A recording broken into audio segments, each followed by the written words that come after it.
अच्छा, हम अक्सर सुनते हैं कि बच्चे की ग्रोथ प्रेगनेंसी में रुक गई है या बच्चे की ग्रोथ कम हो रही है। तो इसकी वजूहात क्या हैं और इसका इलाज क्या है? अगर हम इसको डिवाइड करें मंथ वाइज़ कि अगर पहले 3 महीने में पता चला कि बच्चे की जो ग्रोथ है वो रुक गई है, कम हो रही है, तो इसकी वजूहात क्या हो सकती हैं पहले 3 महीनों में?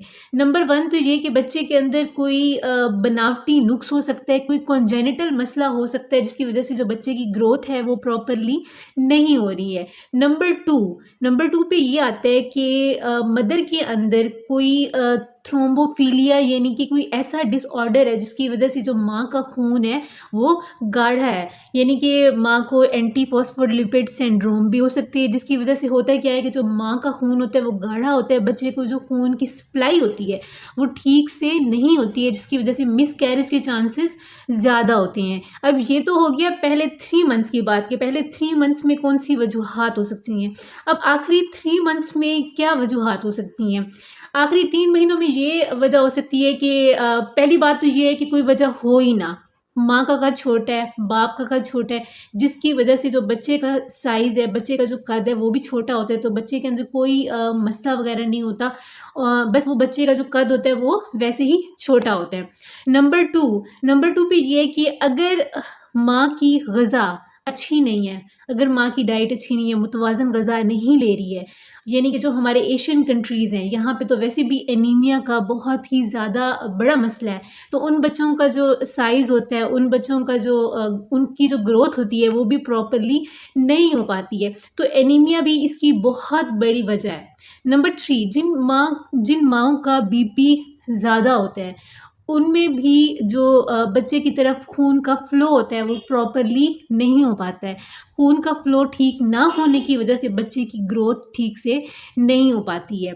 नंबर 4 पे वही माँ के अंदर कोई ऐसा मसला हो सकता है, कोई ऐसी बीमारी हो सकती है जिससे खून गाढ़ा हो गया, यानी कि एंटी फॉस्फोलिपिड सिंड्रोम हो सकती है, जिसकी वजह से बच्चे की तरफ खून ठीक से नहीं पहुँच पा रहा है, बच्चे की ग्रोथ प्रॉपर नहीं हो रही है। नंबर 5, अगर मदर के अंदर जीडीएम रूल आउट हुआ है, अगर मदर को शुगर है, तो शुगर होने की वजह से भी जो खून की नाली हैं उनके अंदर क्लॉट बन सकते हैं। बच्चे का वज़न बहुत ज़्यादा भी हो सकता है, बच्चे का वज़न बहुत कम भी हो सकता है, दोनों सूरतें हो सकती हैं। तो इस सूरत में भी बच्चे की जो ग्रोथ है वो मुतासिर होती है। अच्छा जी, अब पता कैसे चलेगा कि जो बच्चे की ग्रोथ है वो मुतासिर हो रही है, बच्चे की ग्रोथ ठीक से नहीं हो पा रही है, रुक गई है? नंबर 1, सबसे पहली बात तो ये है कि हिस्ट्री से पता चलेगा। जब पेशेंट आके हमें हिस्ट्री देता है, पेशेंट खुद बताता है कि उसको बच्चे की जो ग्रोथ है वो ठीक नहीं महसूस हो रही है, बच्चे की जो ग्रोथ है वो मुतासिर है।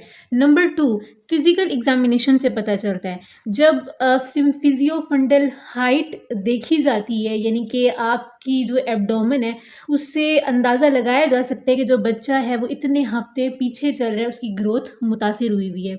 नंबर 3 पे जब आपकी गायनेकोलॉजिस्ट आपका स्कैन करेगी, अल्ट्रासाउंड करेगी, तो उससे भी पता चलेगा कि जो बच्चे की ग्रोथ है वो इतने हफ्ते पीछे चल रही है, उसको इस हफ्ते पे होना चाहिए लेकिन वो 2 से 3 हफ्ते बच्चे पीछे चल रहे हैं। जब डॉपलर कराएंगे तो उससे पता चलेगा कि बच्चे की तरफ जो ब्लड फ्लो है वो ठीक से है या वो मुतासिर हुआ है।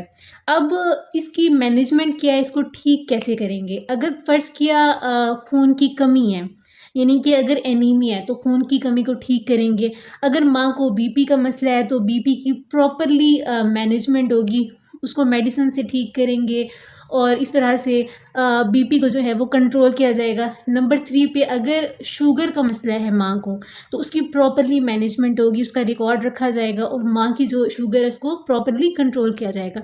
अगर माँ को कोई ऐसा डिसऑर्डर है जिसकी वजह से उसका खून गाढ़ा है, यानी कि एंटी फॉस्फोलिपिड सिंड्रोम है या इस तरह से कुछ भी मसला है, तो खून को पतला करने वाली अद्वियात आपको दी जाएंगी, जिसकी वजह से जो बच्चे तक खून का फ़्लो है वो ठीक हो जाएगा, प्रॉपर हो जाएगा।